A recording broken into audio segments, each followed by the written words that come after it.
अस्सलाम वालेकुम my YouTube family, कैसे हैं आप सब। उम्मीद है सब खैरियत से होंगे, मज़े में होंगे। मैं भी ठीक हूँ अल्हम्दुलिल्लाह, घर में भी सब कुछ ठीक ठाक है। तो ये देखें, इस वक्त बज रहे हैं सुबह के 7 और मौसम इतना मज़े का, इतना ठंडा ठंडा प्यारा सा हो रहा था ना। तो हम सुबह 7 बजे से ही उठ गए थे। बहुत अच्छा और मज़े का मौसम हो रहा था, बहुत ही अच्छा प्यारा सा मौसम हो रहा था, क्योंकि आज लेके जाना है इब्राहिम को हॉस्पिटल जी, इसलिए क्योंकि इब्राहिम की तबीयत हो गई है फिर से ख़राब और उसको हो रहे हैं फिर से मोशन। वैसे तो वैसे वाले नहीं हो रहे कि बिल्कुल सीरियस बात हो जाए, लेकिन हो रहे हैं। तो इट्स बेटर कि बच्चे का चेकअप करवा लिया जाए पहले। और मिट्ठू हमेशा की तरह मेरी गोद में है, तो मैं बस सुबह सुबह जल्दी उठ गई थी और बच्चों के लिए मुझे नाश्ता रेडी करना था। तो मैंने सोचा चला आपको वेदर भी दिखा रहा है। और ये देखें, ये वही वाली मेथी है जो अबू लेकर आए थे, और ये सूख चुकी है और सूख कर इसकी जो खुशबू हो गई है ना, वो डबल हो गई है। पूरे घर में मेथी की खुशबू रहती है और इतनी प्यारी लग रही है ना कि बस। फिर मैं किचन में चली गई थी और ये ऑरेंजेस हमेशा की तरह हमें हर बार मौजूद, इसका जूस बनाना है। और रात में फिर उमर एक पिज़्ज़ा ले आए थे, वैसे तो 2 आने चाहिए थे लेकिन वो लेकर 1 आए।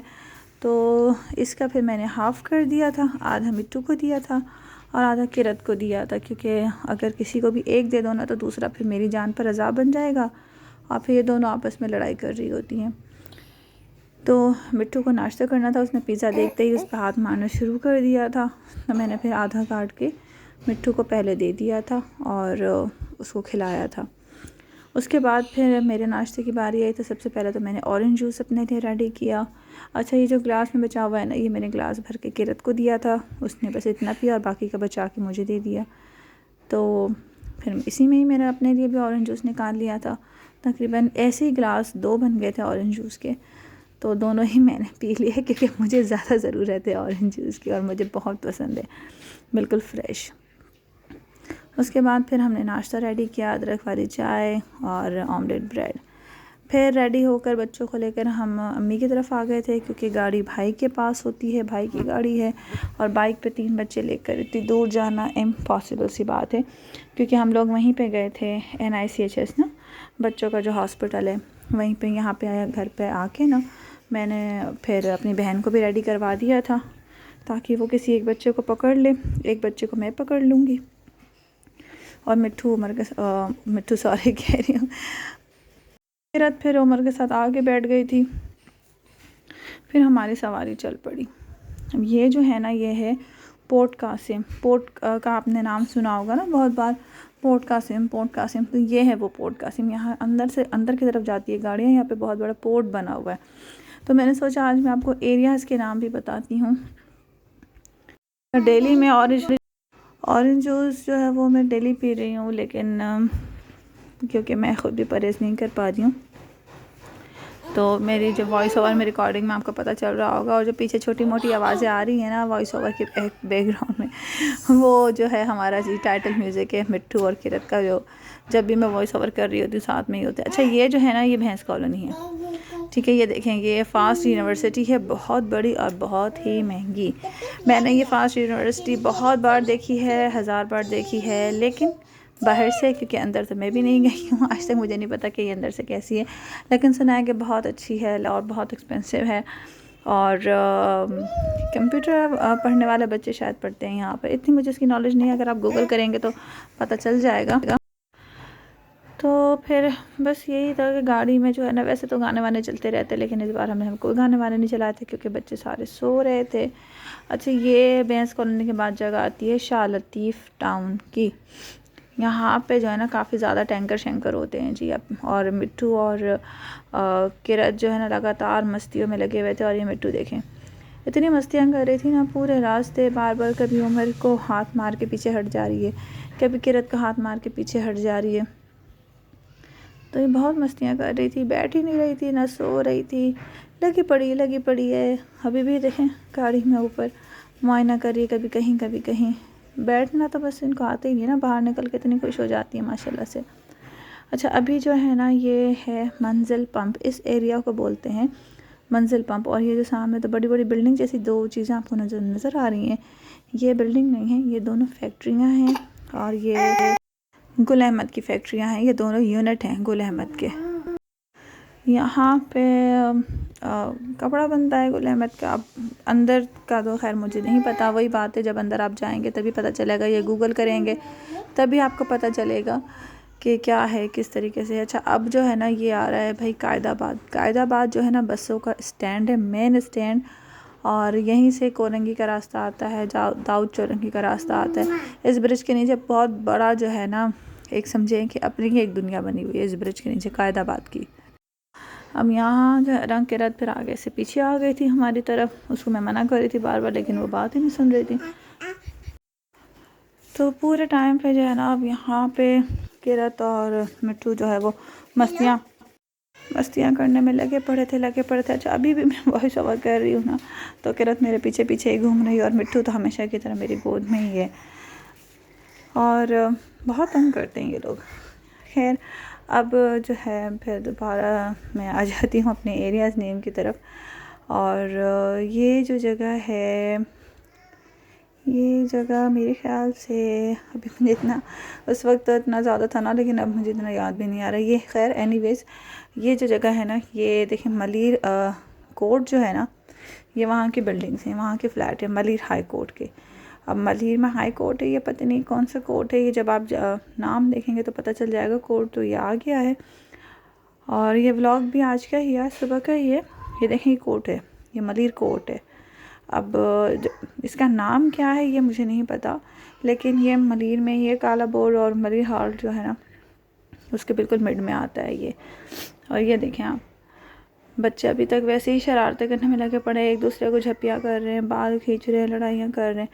ये दोनों जब एक साथ बैठते हैं ना गाड़ी के अंदर या कहीं पर भी, तो बस फिर इनका ये चल रहा होता है, एक दूसरे को मारपीट कर रहे होते हैं, छीना झपटी, और बस एनीवेज़ हमारा सफ़र था जारी। और उसके बाद फिर आ गए थे भाई, ये जो जगह है ना इसको कहते हैं डिग रोड। और यहाँ पे जो है ना हमारी गाड़ी रुक गई थी, ट्रैफिक था, तो यहाँ पे फिर हमारी गाड़ी रुक गई थी आकर डिग रोड की तरफ। उसके बाद फिर जो है वो ट्रैफिक चल पड़ा था, और डिग रोड से आगे फिर ये एक मज़ार आती है, और किस पीर की है या औलिया की है मुझे नहीं पता, मज़ार का नाम तो मुझे नहीं पता किस पीर या औलिया की है, लेकिन मज़ार है यहाँ का स्टॉप मैंने देखा हुआ है। और फिर ये मेन रोड स्टार्ट हो गया था डिग रोड के। अच्छा डिग रोड पे एक अंडर बाईपास भी बना हुआ है, और हम ब्रिज के ऊपर से आ रहे थे, तो ये देखिए ब्रिज आपको नज़र आ रही है ना इस तरह से। तो कारसाज का रोड था वो, और ये आ चुका है जी अपना बलोच कॉलोनी। ये देखें। अच्छा डिग रोड के बाद जो है कारसाज का रोड आता है। कारसाज का रोड जो है बहुत फेमस रोड है, ये वही रोड है जहाँ के लिए मशहूर है भूतिया चुड़ैल दुल्हन। तो वो कारसाज के रोड पर ही है वो। अगर आप यूट्यूब जब सर्च कर रहे होते हैं, ये यूट्यूब में वैसे भी बहुत सारी वीडियोस इस मतलब आ चुकी थी, जब आप देखेंगे पता चल जाएगा। अच्छा ये जो एरिया है इसका नाम है लाल कोठी थी। ये जो एक लाल कलर की बिल्डिंग यहाँ से गुजरी है ना, इस बिल्डिंग की वजह से। अच्छा जी अब हम आ गए हैं नर्सरी की तरफ। ये इस एरिया का नाम है नर्सरी, और ये जितनी भी बिल्डिंग्स हैं ना सारी कमर्शियल बिल्डिंग है, और इसके बैक पर जो है वो रेजिडेंशियल एरिया है। और नर्सरी से आप आगे जाएंगे ना तो ये भी नर्सरी ही कहलाता है। यहाँ पे है बहुत बड़ा सा होटल एम्बेसी इन। अच्छा एक चीज़ मैं आपको और बता दूं कि वॉइस ओवर में कह रही हूँ ना, मेरे घर के पीछे एक घर बन रहा है, तो वहाँ की बहुत ज़्यादा शोर शराबा है, दिन रात बहुत शोर होता है, तो उसे प्लीज़ इग्नोर कर दीजिएगा बैकग्राउंड म्यूज़िक समझकर। अच्छा ये जो है ना ये है ग्रेवयार्ड कब्रिस्तान जिसको कहते हैं, गोरा कब्रिस्तान। यहाँ पे जो है सारे क्रिश्चियंस लोग दफन हैं। अल्लाह ताला उन सबकी मग़फ़िरत अता फ़रमाए, सबके दर्जों को बुलंद फरमाए, आमीन। इसको कहते हैं जी आयशा भवानी एकेडमी। ये बहुत बड़ी एकेडमी है, और इसी की वजह से जो है ना इस स्टॉप का नाम भी आयशा भवानी ही पड़ गया है। कहीं पे भी जाना होता है ना बस वालों को बोलते हैं आयशा भवानी जाना है, बस वो यहाँ पर उतार देते हैं। अच्छा ये जो होटल है ना इसका नाम है रीजेंट प्लाज़ा। ड्रामों में बहुत बार आपने देखा होगा ये ही होटल इस्तेमाल होता है। अक्सर पाकिस्तानी ड्रामों में जो है ना शूटिंग के दौरान इसी होटल का इस्तेमाल किया जाता है। और उसके बिल्कुल बैक पर है जिन्ना हॉस्पिटल और NICHS हॉस्पिटल। तो हम लोग आ गए थे जी NICHS हॉस्पिटल, और यहाँ पे पहुँच के पता चला जी अंदर के गाड़ियों की पार्किंग नहीं है, तो हमें फिर यहीं पे उतरना पड़ा था, और फिर यहाँ से हमने पर्चियाँ दे दी थी। अभी हम लोग हॉस्पिटल आ गए और यहाँ से हम लोगों ने पर्ची ले ली है, इब्राहिम की भी और हफ्सा की भी। उमर गाड़ी ड्राइव पार्क करने गए, अभी आते तो फिर उनके साथ फिर हम लोग जाएंगे अंदर डॉक्टर को दिखाने के लिए कि 12 बजे से पहले ना ओपीडी और सारे मेडिकल स्टोर यहाँ पे बंद हो जाते हैं।